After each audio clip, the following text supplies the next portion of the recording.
Bonjour tout le monde, pour la vidéo d'aujourd'hui, je vais faire un retour sur tout ce qui a changé avec la mise à jour du 21 novembre. Donc il y a vraiment beaucoup de choses qui ont été ajoutées au jeu à ce moment-là, et je vais les reprendre thème par thème. Donc le premier truc, c'est l'ajout des caravanes.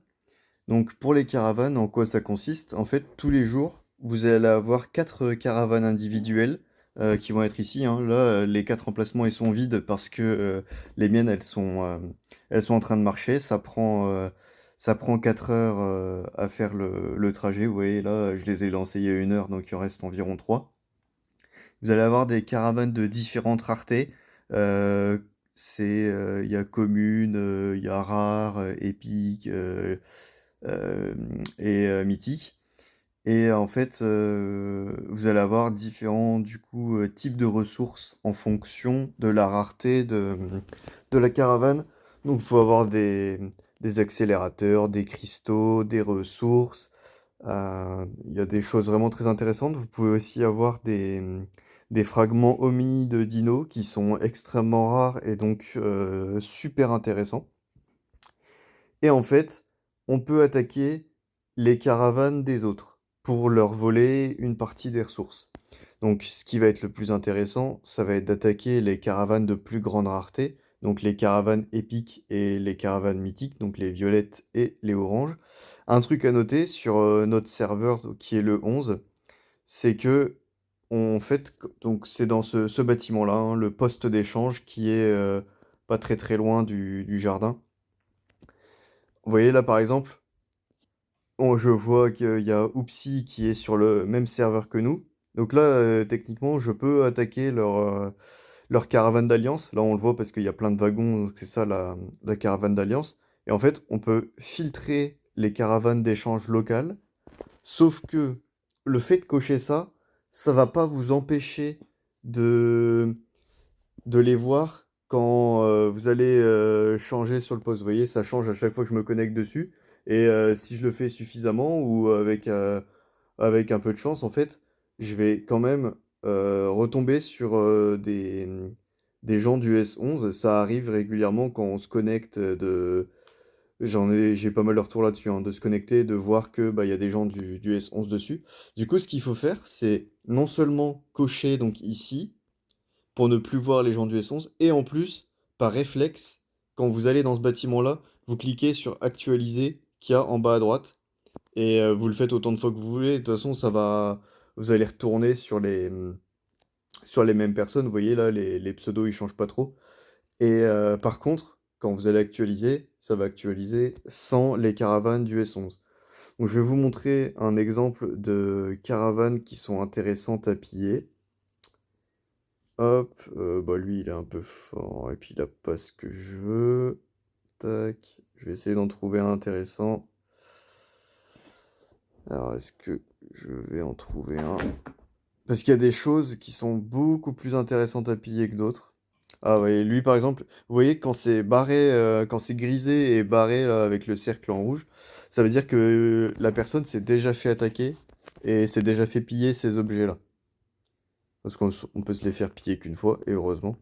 Bon. Celui-ci, il s'est fait piller, pareil. C'est les coffres dorés de ressources. Un truc à noter, parce que vous avez différents moyens de les obtenir. Il faut les garder le plus longtemps possible, parce que leur valeur dépend du niveau de votre hutte. Donc en fait, en priorité, il faudra utiliser vos coffres de ressources, ceux qu'on avait l'habitude de connaître jusque-là. Donc ceux-ci là, les petits coffres de ressources. Et ensuite, utiliser ces coffres-là une fois que vous avez bien monté votre niveau d'ut. Par exemple, pour moi, ça vaut 4 millions de bouffe, par exemple. Vous pouvez regarder pour vous à combien vous êtes. Donc il faut les garder le plus longtemps possible, bon, sans que ça vous mette dans la merde, hein.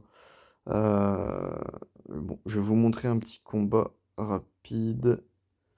Je vais me sélectionner une petite avec un coffre violet au moins pour que ça reste intéressant de taper. Ah voilà, bah vous voyez, parfait. Lui, il a le coffre doré. J'ai envie d'essayer de lui piquer. Donc on clique dessus. Ça nous emmène, vous voyez là, je suis sur le serveur 16 et je fais butin, j'envoie mon équipe. Bah, je vais. Alors, c'est possible que vous perdiez le combat. Là, d'ailleurs, je vais le perdre parce que en fait, ça vous envoie les dinos les plus forts, mais c'est pas forcément les dinos les plus forts qu'il faut envoyer. Enfin, ça, vous le voyez dans ma vidéo sur les dinos, les compétences de duel sont extrêmement importantes et, euh, et les compétences de duel vous permettent de passer des adversaires plus forts assez facilement en général. Bon, là, son Fanji, il a l'air de me poser des problèmes, mais ça devrait passer. Ça va passer au bout d'un moment. Ça fait chier que pour la vidéo, ça ne passe pas évidemment. Ah, je vais y arriver. C'est difficile de cliquer dessus, hein. Hop. Bon, désolé pour ce délai. J'espère que ça va passer cette fois. Toujours pas. Toujours pas. Il est balèze, hein. Là, ça va passer quand même. Et ben voilà. Bon, ça peut vous prendre plusieurs essais, hein. J'ai un peu la honte, mais bon, tant pis, ça arrive. Au moins, vous voyez, faut pas perdre espoir. Ça peut passer. Et là, j'ai ce coffre qui peut me donner 4 millions de nourriture, 800 000 de fer ou 200 000 d'or. C'est juste énorme. Et puis, voilà. Donc, si je veux continuer à le piller, je peux. Sauf que bah, je considère que les objets qui restent ne sont pas assez intéressants. Parce qu'en fait, vous n'avez, vous le voyez en bas, que 4 tentatives, enfin, que 4 pillages possibles par jour. Donc là, j'en avais déjà fait un ce matin et je viens d'en faire un deuxième. Donc il faut vraiment les choisir. Là, vous voyez, je me suis loupé 4-5 fois. Bon, au final, c'est pas plus mal pour la vidéo. Vous voyez que bah, ça n'influe pas sur le nombre de pillages. Vous n'êtes pas obligé d'y arriver du premier coup. Et un truc à noter, du coup, vous avez en bas à gauche enregistré. Ça vous donne les rapports de bataille. Donc quand ça vous dit échec de l'attaque ou attaque réussie, c'est vous. Et vous voyez, votre défense, victoire du défenseur ou votre défenseur a échoué, ça veut dire que c'est vous qui vous êtes fait attaquer. Donc vous voyez si vous avez gagné ou perdu, qui vous a attaqué. Et les caravanes, donc je disais, on a interdiction de taper celle du serveur 11. Et donc, vous allez pouvoir le voir ici si jamais il y a quelqu'un du serveur 11 qui vous a attaqué. Moi par exemple, il y a 2 jours, il y a Dynamite de RWA qui m'a attaqué. Et il m'a remboursé, vous voyez dans le rapport, en plus ce qui a été perdu, eh ben, il m'a remboursé la valeur de ce coffre, plus les ressources qui ont été perdues ici. Donc ça, c'est super important. Ne tapez pas les autres parce que c'est conclu dans le NAP, hein, on tape pas les autres et on se fait pas taper en retour. Sinon les U, de toute façon, elles vont finir par brûler. Et puis, bah, si jamais ça arrive, parce que les erreurs, ça arrive toujours, eh ben, vous pouvez demander un remboursement grâce au rapport de bataille. On a la caravane d'Alliance. Donc pour ça, il faut nommer un capitaine. Donc le capitaine, ça va être Bibi. Hop, Bibi, moi, pas Bibi, la joueuse de chez nous. Hop, je mets mes petits dinos. Tac et tac. Et là, en fait, toute l'Alliance, elle va pouvoir monter dans le train pendant 4 heures. Donc chez nous, je les lance entre 10 heures et midi et ça laisse donc jusqu'à midi à 16 heures pour monter dedans. Et ensuite, la caravane, elle se balade pendant 4 heures. Et au bout de 4 heures, en fait, chaque personne dans les wagons récolte les récompenses qu'il y avait dans le wagon, en fait. Donc voilà pour les caravanes. Ensuite, il y a un nouveau petit événement qui a été ajouté qui s'appelle Course aux armes. Et en fait, c'est une succession de petits événements. Vous voyez là, pour jour 3, on a 1 heure, 5 heures, 9 heures, 13 heures, 17 heures et 21 heures. Ça tourne comme ça toutes les 4 heures. Pendant 4 heures, vous avez différentes manières de gagner des points. Et en fait, il y a du coup le classement qui est là. Ça se cumule les petits événements toutes les 24 heures. Et à la fin, en fait, il y a une récompense de classement. À chaque fois, chaque fois que vous avez les petits événements de 4 heures, vous avez donc des petits coffres comme ça qui s'ouvrent avec des points là. Donc là, vous avez les différentes valeurs. Ouais, là, j'ai atteint 356 000. Donc j'ai ouvert les 3 coffres. Et on a ici objectif du jour. Et en fait, bah, du coup, ça vous donne des coffres en plus. Et vous voyez, les petits coffres, bon, ça donne toujours des petits trucs sympathiques. Et ces coffres-là, déjà de base, ils vous donnent aussi des choses. Et vous voyez que celui-là, il donne un point pour l'objectif du jour, celui-là, il en donne deux, celui-là, il en donne trois. Donc en fait, si trois événements sur un, 2, 3, 4, 5, 6, si la moitié de la journée, vous faites les 300 000 points donc sur trois événements sur les 6, et ben vous allez ouvrir ce coffre-là. Ça reste toujours intéressant. C'est moins intéressant que les événements comme le chef le plus fort. Donc, faut y aller mollo, faut pas vider votre sac pour faire premier à ce type d'événement. Si ça tombe pendant un événement et que vous aviez du stock, bah tant mieux. Sinon, tant pis, faut pas vraiment faire une fixette là-dessus. C'est des petites récompenses en plus, c'est des petites ressources, ça se prend, mais c'est pas non plus obligatoire si jamais votre sac ne vous permet pas de les jouer. Ensuite, un truc un peu négatif, un peu beaucoup, c'est que il y a maintenant une limite sur ce qu'on peut à la fois piller et ce qu'on peut recevoir. Ce montant va dépendre du niveau du marché. Donc, c'est-à-dire, vous voyez là, en fait, est-ce que c'est bien écrit là? Voilà, c'est bien écrit là. Vous voyez en fait dans le niveau du marché, donc cette information elle est accessible avec le point d'exclamation en haut. Vous voyez en fait selon le niveau de votre marché, ici c'est les ressources qu'on peut piller, et ici c'est les ressources qu'on peut recevoir par des transports de l'Alliance par exemple. Et en fait, ça se réinitialise tous les jours. Et donc ça, en fait, bah, c'est un peu chiant parce que ça veut dire que, par exemple, vous pillez des joueurs, et ben, au bout de 11 millions de ressources récupérées, à chaque fois que vous allez attaquer quelqu'un, vous ne pillerez littéralement plus rien. Vous aurez zéro ressources et le joueur attaqué perdra zéro. Pendant la conquête, cette valeur, elle est multipliée par 5. Donc, par exemple, pour moi, ça passe à 55 millions. Et bon, ça reste un peu mieux, mais c'est toujours pas ouf.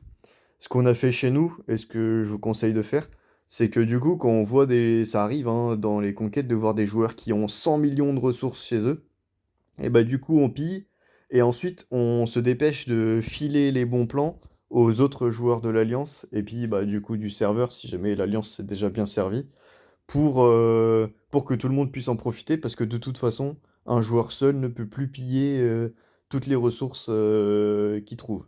Donc ça va renforcer quand même le travail d'équipe, notamment en conquête. Donnez-vous les bons plans, c'est super important, et puis ça va permettre à tout le monde de récupérer plus de ressources. Un nouveau truc encore, sur le truc VIP, donc vous l'avez ici en haut à gauche, il y a une boutique d'échange qui est apparue avec différents objets, dont par exemple les omnifragments mythiques qui sont extrêmement rares. Ça se réinitialise, il me semble que c'est toutes les semaines. Bon, c'est toujours bon à prendre si jamais vous avez beaucoup de cristaux, vous souhaitez absolument avoir tel ou tel type d'objet. Les différents niveaux, ils sont débloquables en fonction du niveau de VIP. Donc, bah, par exemple, pour moi, j'ai besoin du VIP 12, 13, 14, 15 pour avoir tout ça. Ensuite, au nid de dino, il y a eu un petit changement. Tac. Ici, donc il y a eu 10 niveaux. Alors, de ce que j'ai compris, parce que bah du coup, en fait, pour les anciens serveurs, c'est mis automatiquement au niveau 10. C'est qu'en fait, au début, vous n'allez pas avoir tous les dinos qui sont disponibles. C'est pareil pour lui, là. Pour l'instant, je suis au niveau 4. Et puis, il me proposera le mammouth plus tard. Et, tac. Si je regarde ici, voilà, ça me met les dinos qui sont accessibles pour l'instant. Et puis voilà. Donc en fait, avant, un truc super important à noter, c'est qu'avant, on avait que le T-Rex et le Fangi dans le nid de dino divin. Et maintenant, on a ces dinos-là qui étaient les dinos qui avaient dans le... Déjà ceux-ci, le singe, le mammouth et l'alligator, ils sont dans l'événement nid de dino. ni dino divin d'événement. Et celui-ci, il était dans l'événement attrapeur de dinos qui commence le mercredi du chef le plus fort. Donc ils ont augmenté le nombre de dinos divins qui sont accessibles dans ce nid. Ça fait moins de chances d'avoir le T-Rex et le Fangi, mais ça donne des chances d'avoir des dinos là. Le seul petit inconvénient, c'est qu'on peut pas choisir. Mais bon, ça reste, euh, ça reste pas mal. C'est des bonnes chances d'avoir des dinos divins. C'est toujours pas mal. Et puis ils ont amélioré comment dire, ils ont amélioré les récompenses que vous avez quand c'est pas des dinos divins qui sortent. Un truc là-dessus, d'ailleurs, c'est qu'avant, on avait le mono, le diplo et le cori à la roue de la fortune. À mon avis, c'est de la merde. Ils les ont retirés. Voilà, on les a plus. Ils ont aussi retiré le fait qu'avec 9 pièces, on avait 10 tirages. Vous voyez, maintenant, il faut 10 pièces pour faire 10 tirages. Donc, bah, c'est une petite pénalité en plus, hein. C'était bien de pouvoir compter comme ça. Et puis, vous voyez, les différents coffres, les ressources, enfin, les récompenses, ça change. Maintenant, c'est des plaques ID. Les plaques ID, ça donne 2% de stats. Ça se cumule, donc bon, c'est pas non plus mauvais, ça donne des ressources, etc. Mon avis, c'est que par rapport aux fragments de Dino Divin que ça donnait à l'époque, c'est nul. Voilà, donc je le dis comme je le pense, hein, ça, c'est vraiment très mauvais par rapport à ce que ça coûte, hein, j'entends. Il y a juste le coffre à 1000 évidemment qui est intéressant parce qu'un épigraphe épique c'est super fort, 50 omnifragments c'est très bien, 50 coffres dorés c'est super, et puis bon, même si les ressources, voilà, on finit pas à les avoir ou quoi, ça reste 50 coffres dorés, ça fait un montant vraiment énorme, mais c'est 1000 tirages c'est beaucoup. Je conseillerais quand même de les attendre au final parce qu'en fait, bah, vous perdez rien à attendre parce que le reste. Par exemple, avoir du coup 10 fois ça, bah ça va être moins intéressant que d'aller jusque-là et d'avoir l'épigraphe et tout, et d'avoir tout ça sur le chemin en fait. Donc je conseillerais quand même d'attendre. Pour le coup, il n'y a même plus de fragments en jeu, donc vous perdez même pas en progression si jamais vous stockez. On va essayer d'enchaîner. Hop, les glyphes. Avant, ça bloquait à 2 étoiles. Maintenant, on peut les monter à 3 étoiles.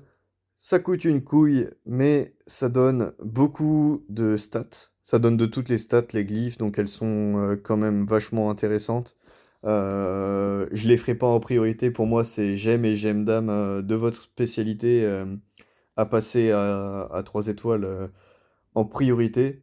Ensuite les équipements et enfin les glyphes, pour moi par rapport au nombre de matériaux qui sont nécessaires. De toute façon, c'est pas pour demain, donc vous prenez pas la tête avec ça. Ensuite, il y a un truc qui est apparu. Je peux pas vous le montrer en screen malheureusement parce que c'est jamais arrivé chez moi. Sur la carte de l'exploration, donc je viens de faire une bêtise, c'est ici. Vous allez pouvoir avoir quelque chose qui va apparaître qui s'appelle le repère au trésor. Et en voilà un par exemple. Et en fait, bah, du coup, il faut le construire quand vous le trouvez. Et les autres joueurs de l'Alliance vont pouvoir vous aider à le construire. Et ensuite, juste cliquer dessus, ça va vous donner les récompenses qui sont ici. Donc ça peut varier, ça peut être des tickets orange, ça peut être des cristaux, etc. Et dans ceux qui vont cliquer dessus pour obtenir les récompenses, il y en a un de manière aléatoire qui va avoir les récompenses en x2. Donc c'est complètement aléatoire, hein, ça ne change rien. Et on peut récupérer 5 fois les récompenses par jour sur ces repères au trésor.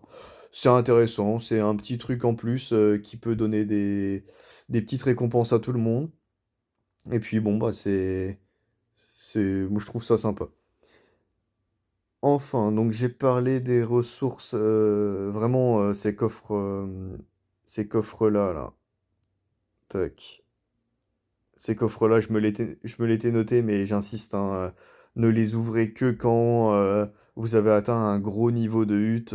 Je dirais minimum 30 plus, parce que j'ai regardé avec Rooster, il a une 31, et il y a quand même une grosse différence entre 31 et 35, donc en termes de ressources. Donc vous aurez besoin de ces coffres plus tard pour monter vos huttes. Alors essayez de vraiment les garder le plus longtemps possible, même si ça veut dire que bah, il faut récolter ou quoi un peu plus longtemps. Ensuite, les rapports de bataille ont changé. Tac, je préfère le noter. Tac, voilà, je vais prendre là. Voilà. Les rapports de bataille maintenant, ouais, c'est juste une petite information comme ça. Avant, on avait les détails des stats, etc. directement. Là, on a les détails avec les troupes qui ont été utilisées, savoir si c'était des T11 ou quoi, et les dinos. Et en fait, on voit directement les équipements, gemmes, etc. qu'ont le joueur. Et ensuite, en bas, on voit ses stats pour regarder. Ensuite, on peut avoir les détails pour regarder les PC, etc., qui ont été perdus. Donc il y a ce petit changement-là qui a été fait. Et puis voilà, il y a un autre petit événement, c'est la deuxième fois qu'on l'a, c'est le défi du chef. Donc lui, la difficulté, vous voyez là, c'est écrit difficulté, on est à la difficulté 2 pour l'instant parce que l'événement, c'est que la deuxième fois qu'il apparaît. Et puis on a la difficulté voilà, qui monte pour l'instant jusqu'à 12. En fait, on sélectionne une difficulté pour les 30 niveaux. Une fois qu'on a sélectionné, on peut plus changer. Et on a des petits barbares qui apparaissent sur la carte. Donc moi, il était apparu ici, là, par exemple. Et puis, en fait, vous le battez avec des points de PA. Donc, comme pour les dinos là, hein. Comme pour ces dinos là. Bon, ça veut pas, mais c'est le jeu qui bug un peu en ce moment. C'est comme ces dinos là, hein, c'est les points de PA qui comptent. Et en fait, bah, vous battez le niveau 1, ensuite niveau 2, 3, puis ça va jusqu'à 30. Et puis, vous avez des petits coffres avec des récompenses en fonction du niveau du barbare qui est battu. Donc à la fin, vous allez avoir tout ça. Et en fait, à la fois d'après, vous allez avoir le niveau de difficulté suivant qui va être accessible. Donc la dernière fois, je crois que c'était il y a 2 semaines, on a eu tous le niveau difficulté 1 qui était accessible seulement. Maintenant le 2, et ensuite le 3, etc. Et puis, bah, par exemple, si vous bloquez, admettons, au 7, et ben, la fois d'après, vous aurez encore que le 7 qui sera accessible.